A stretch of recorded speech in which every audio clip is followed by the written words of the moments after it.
Há mais de 4 anos no mercado, nós conseguimos lançar a nossa marca de cosméticos. Pois é, pessoal, isso aí não é para qualquer um não, viu? Nós conseguimos juntar, através de técnica com muito conhecimento, uma marca que tem qualidade de grandes marcas e com preço de supermercado. Pois é, eu quero que vocês conheçam toda a nossa linha de produtos, que hoje é o nosso carro-chefe do Maria Bonita. E se você quiser ser meu representante comercial, segue aí na bio e vem ser parceiro da Maria Bonita.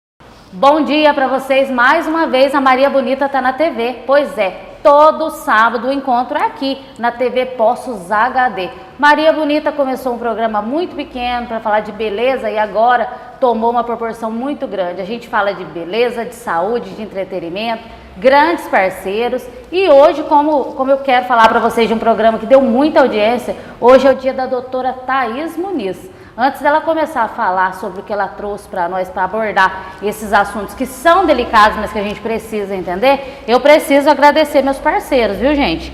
Dr. Bruno Gustavo, endocrinologista, a doutora Thaís Muniz, que é a nossa convidada de hoje, Carol Baganha, que a gente vai gravar no próximo bloco, Dr. Fábio Tranches, Amoras Fashion, que sempre patrocina os looks aqui da Maria Bonita, doutora Débora, lá da Constelar, de Constelação Empresarial e Empresarial.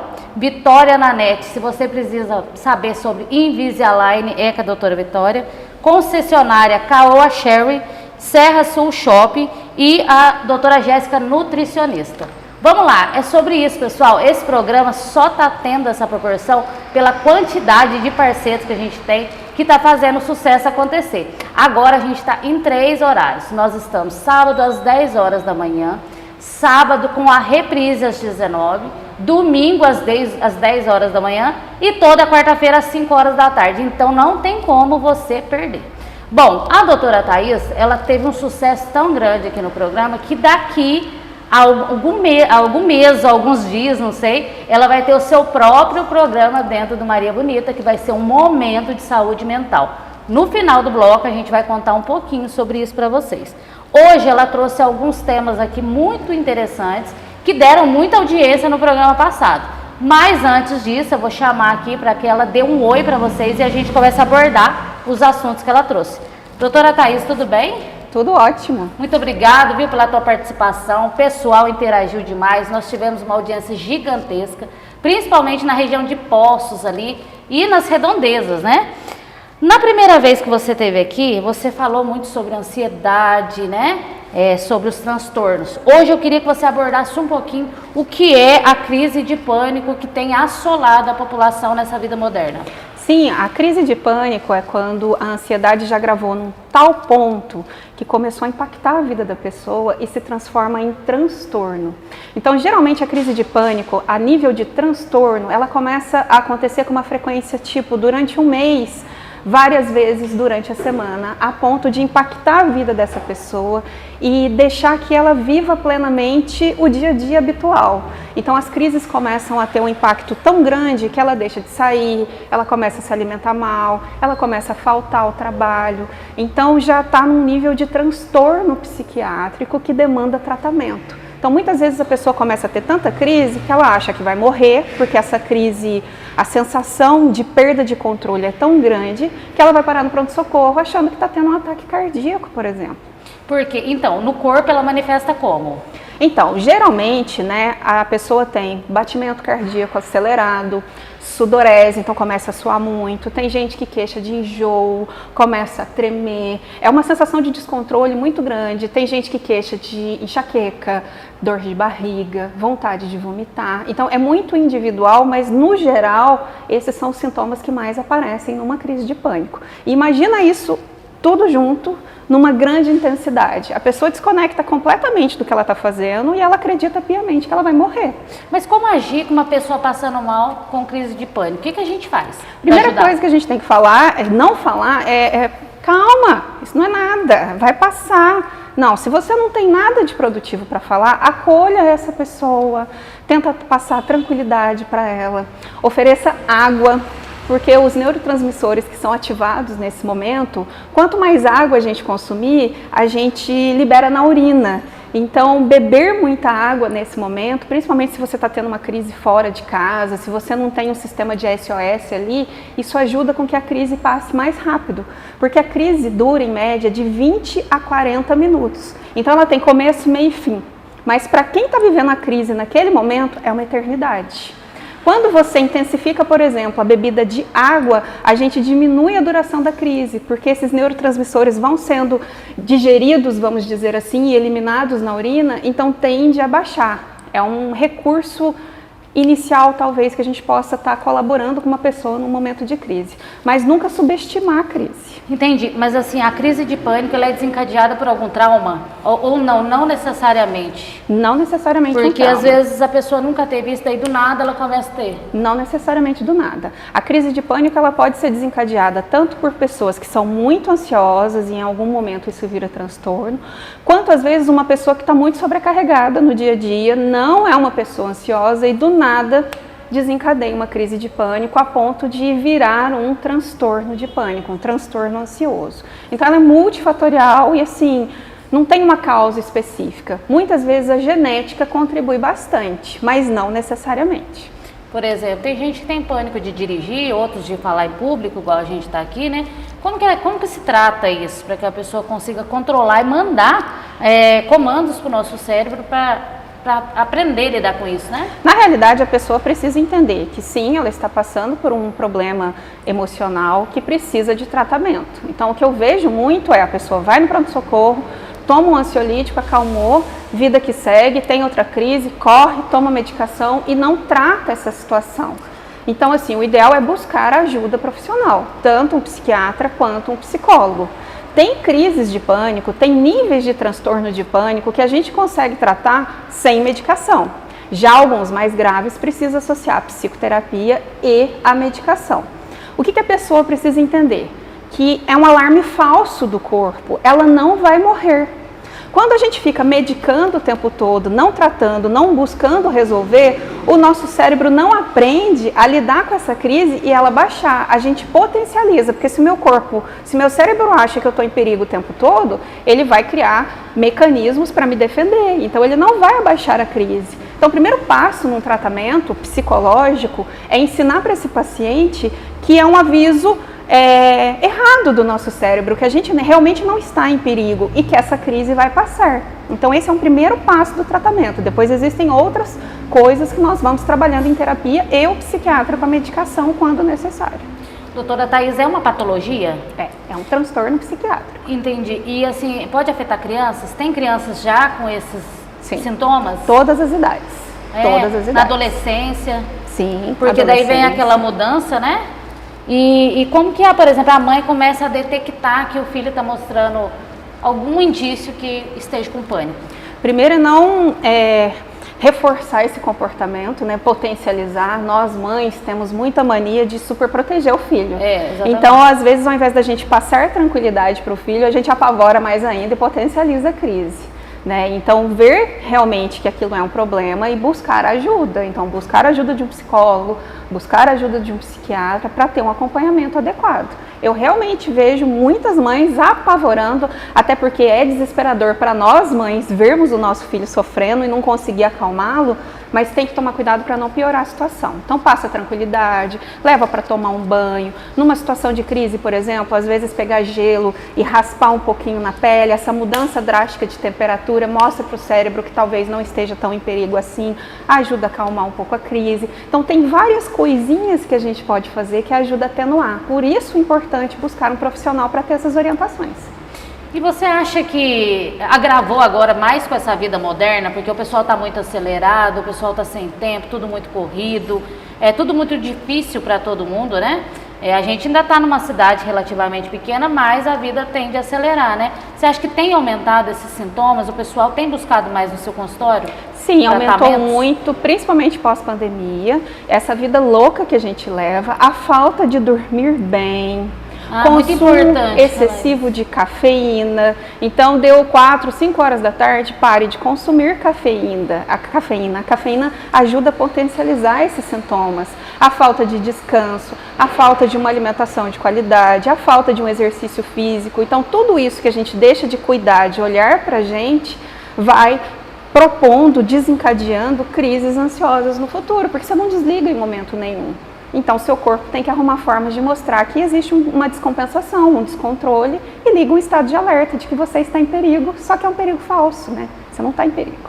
Mas é possível a pessoa tratar e sarar disso? Tem casos que sim, tem casos que não. Vai depender muito da gravidade, da persistência, de não tratar, porque a gente tem 2 classes de medicações. Sim. E muitas vezes o paciente vai para mais pesada, vamos dizer assim, e essa não ensina o cérebro a tratar, a reagir frente à crise.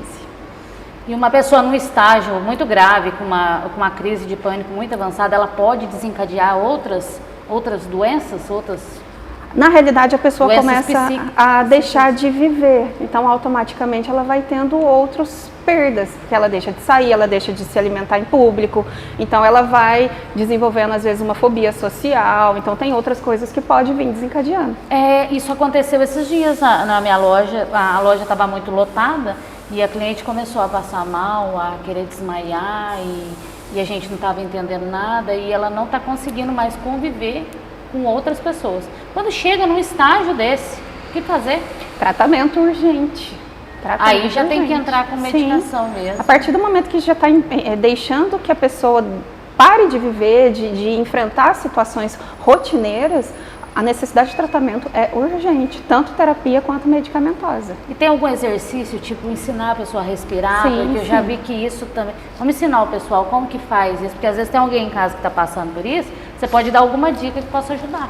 É que assim, a gente tem que tomar um pouquinho de cuidado com a questão desse relaxamento, porque dependendo do nível da crise, a pessoa hiperventila e acha que está piorando a crise. Então existe um momento certo durante a terapia que a gente inclui esse relaxamento, porque ele pode, ao invés de ajudar a acalmar, potencializar a crise.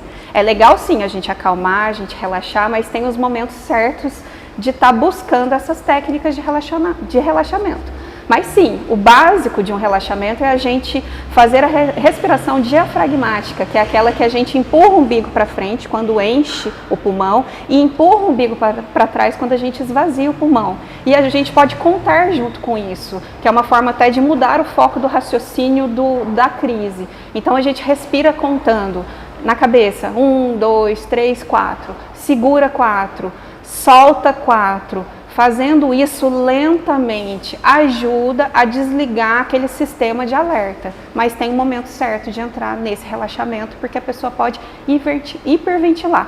Quando a gente hiperventila, começa a adormecer e formigar pontas do dedo. Aí imagina você em crise, formigando. Você já acha que você está com mais crise ainda, e não é, porque você está hiperventilando.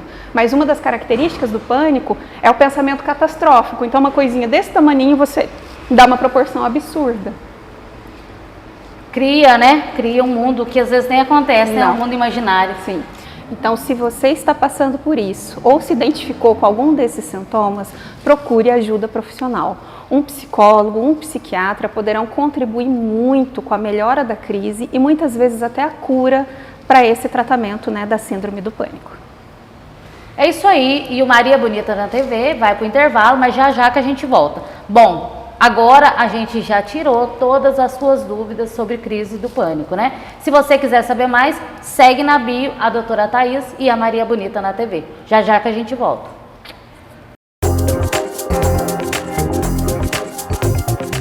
Há mais de 4 anos no mercado, nós conseguimos lançar a nossa marca de cosméticos. Pois é, pessoal, isso aí não é para qualquer um não, viu? Nós conseguimos juntar, através de técnica com muito conhecimento, uma marca que tem qualidade de grandes marcas e com preço de supermercado. Pois é, eu quero que vocês conheçam toda a nossa linha de produtos, que hoje é o nosso carro-chefe do Maria Bonita. E se você quiser ser meu representante comercial, segue aí na bio e vem ser parceiro da Maria Bonita.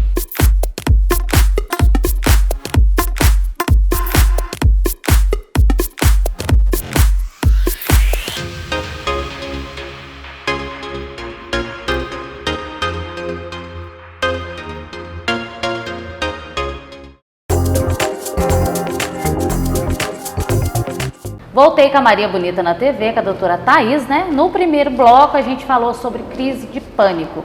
Agora eu quero trazer para vocês um assunto muito interessante que tem afetado tanto adolescente, não tem idade, gente, que é sobre transtornos alimentares. Doutora Thaís, no seu consultório isso tem sido um assunto muito falado? Sim, esse tem sido um assunto muito recorrente.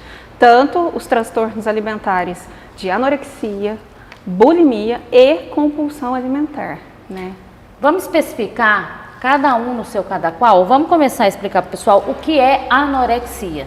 Anorexia é um transtorno alimentar que a pessoa tem uma obsessão pela magreza. Então ela para de comer ou ela restringe absurdamente a alimentação porque a imagem corporal dela, ela se vê no espelho constantemente como alguém que precisa emagrecer. Então, muitas vezes um paciente anoréxico sem tratamento pode chegar à desnutrição, inclusive. Então, não se alimenta, muitas vezes... Não come. Por conta desse transtorno de imagem. Sim, sim. E às vezes está pele e osso, mas não consegue se enxergar tão magro.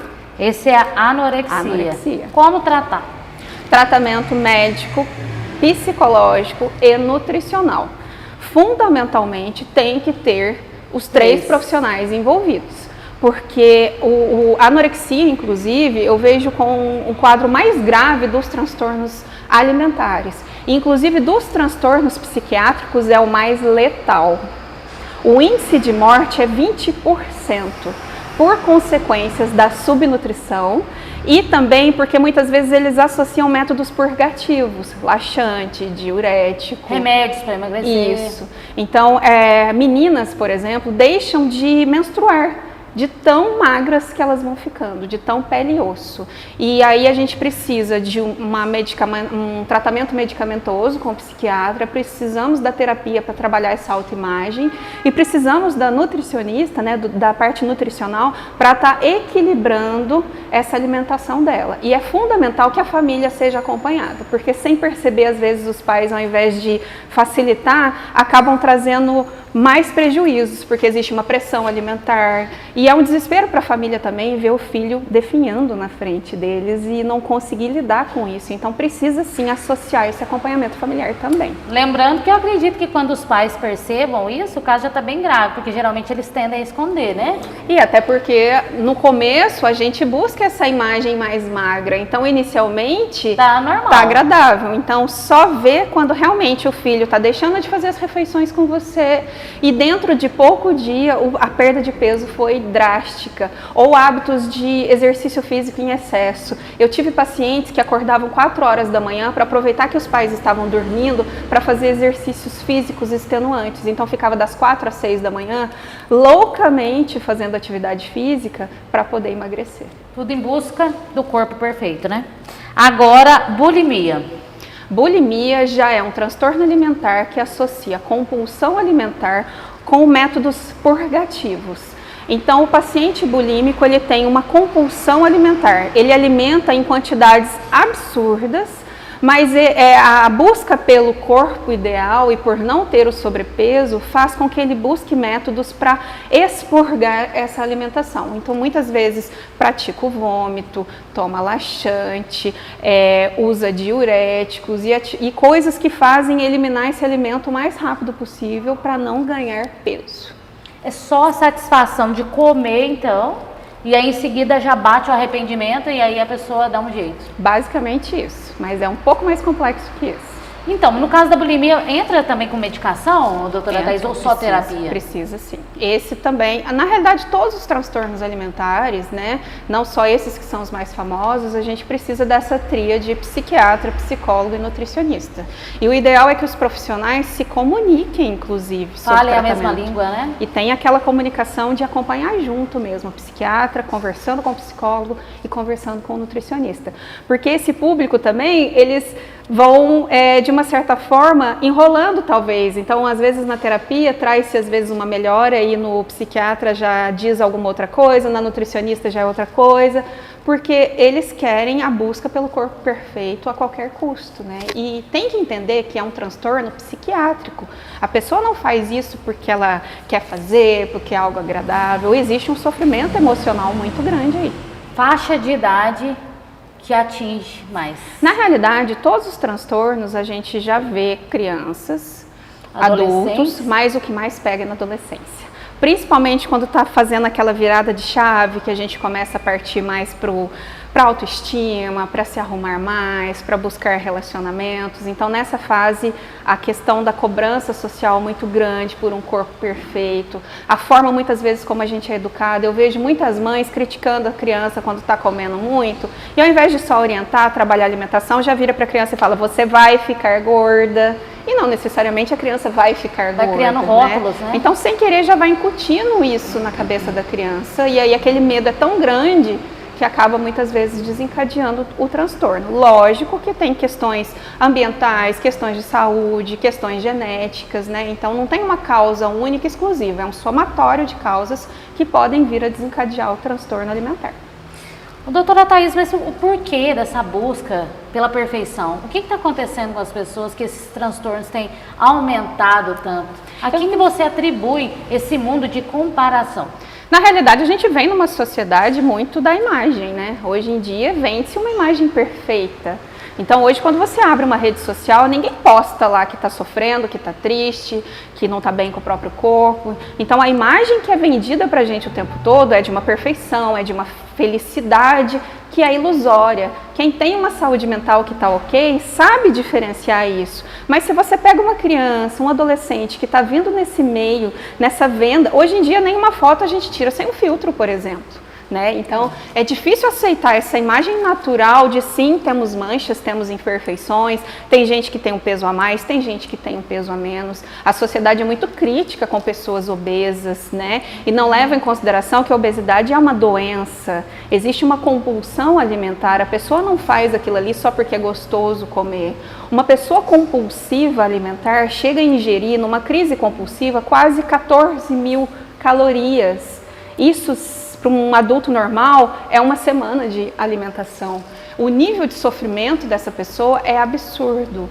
E a sociedade critica, porque, por exemplo, um vício no álcool, a partir do momento que a pessoa está tratando, ela retira esse álcool, né? Ela deixa de tomar. Agora, o vício pela comida, não tem como a gente parar de comer. Já entra na compulsão que a gente está falando. Sim, não tem como você parar de comer.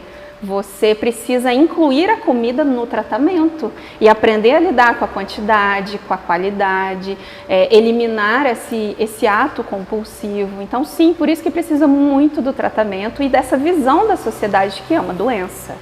Mas esse mundo de internet, ele é muito duro, né? Sim. Os chamados haters, eles não perdoam, né? Você viu a irmã do Neymar? Não. Que ela foi destaque de uma escola de samba e ela postou uma foto uma quantidade excessiva de filtro, mas tudo bem, e daí, né? E ela estava maravilhosa.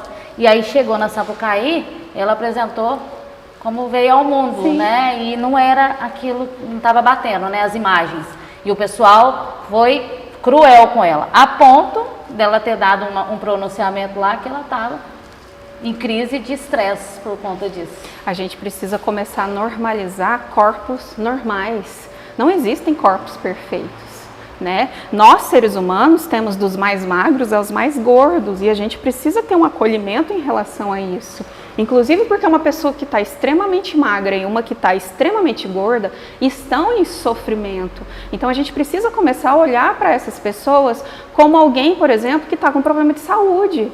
Né? Eu não escolho ser gorda, eu não escolho ser super magra, assim como eu não escolho ter uma miopia e necessitar de um óculos. Então, por que um míope é aceito por usar óculos e quem tem um excesso, uma anorexia ou um transtorno alimentar não é aceito como uma pessoa que está precisando de tratamento e tem um problema de saúde mental? Eu acredito até por conta dessas redes sociais mesmo, né? Desse mundo de comparação que você vê das blogueiras, né? Sim.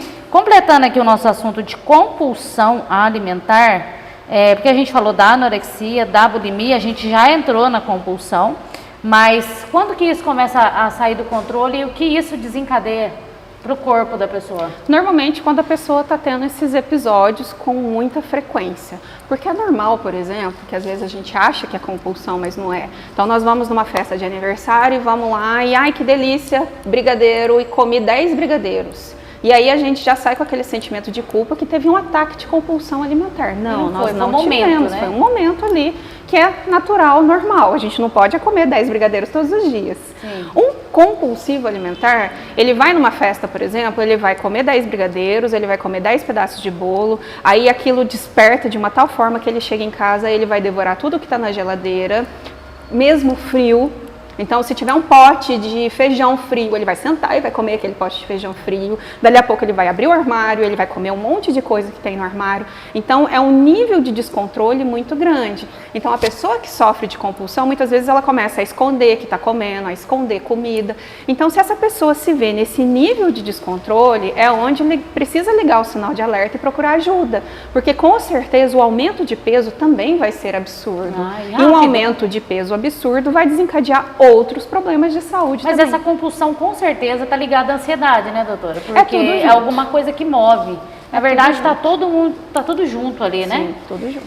E só para deixar para o pessoal aqui as suas redes sociais, eu queria que você falasse que lá no seu consultório você não trata só esses temas, porque compulsão tem muitas, né? Tem. A gente está falando de alimentar, mas tem compulsão por álcool, por sexo, por tudo, né? Por drogas, por compras, tem, infelizmente, pessoas que são cleptomaníacas e que têm compulsão por roubar e abstrair coisas dos outros. Então, tem uma infinidade de compulsões, sim. Então, eu acho que dá para a gente falar um pouquinho sobre a cleptomania. Explica para o pessoal como que é essa compulsão por ter prazer em pegar essa pulseira que é sua. Na realidade, entra muito nesse mecanismo que a gente vem falando da compulsão por alimentos também. Então, por coisas só muda. É aquilo que às vezes em algum momento chama a atenção dela e que não necessariamente tem que ser de valor e que ela tem uma necessidade muito grande de abstrair aquilo para ela. E essa sensação emocionante de fazer algo proibido gera também uma adrenalina. Então, isso de uma certa forma é satisfatório também. Mas ela não faz porque ela quer te prejudicar, porque ela é uma pessoa ruim. Isso é um transtorno mental que precisa ser tratado também, tanto quanto uma compulsão alimentar. É um distúrbio de autocontrole. Eu desejo muito aquilo e eu não consigo me controlar a ponto de entender que aquilo não é meu e eu precisaria talvez pagar por aquilo ou pedir para aquela pessoa me dar e não simplesmente pegar para mim. Mas é a emoção, né? É o que você falou. Pois é, tá tudo ligado dentro desse mundo aí de compulsão, né? E lá no consultório da doutora Thaís, você vai ter a oportunidade de ou chamar ela para um atendimento online ou vir visitar ela, né, doutora? Sim. Vamos deixar para o pessoal as suas redes, que o programa está acabando, e principalmente a sua bio. Sim, então vocês me encontram no Instagram e no Facebook, Thaís Muniz Psicóloga. Lembrando que Thaís é com TH, Muniz com Z. Vocês me encontram também no YouTube. Eu estou aqui em Pouso Alegre, atendo presencialmente e também online para quem não está em Pouso Alegre. Atendo adolescentes, adultos, atendo casais também e faço constelação familiar. É isso aí, ela não é qualquer Thaís, ela é a com TH, hein? Então segue lá, doutora Thaís Muniz. Vocês gostaram do programa de hoje? Pois é, deu pra gente abordar vários temas e eu acredito que ficou muito claro essas dicas para te ajudar. Vou ficando por aqui até o nosso próximo programa, agradecendo a sua audiência. O nosso encontro é sábado, às 10 horas da manhã. Um beijo para vocês.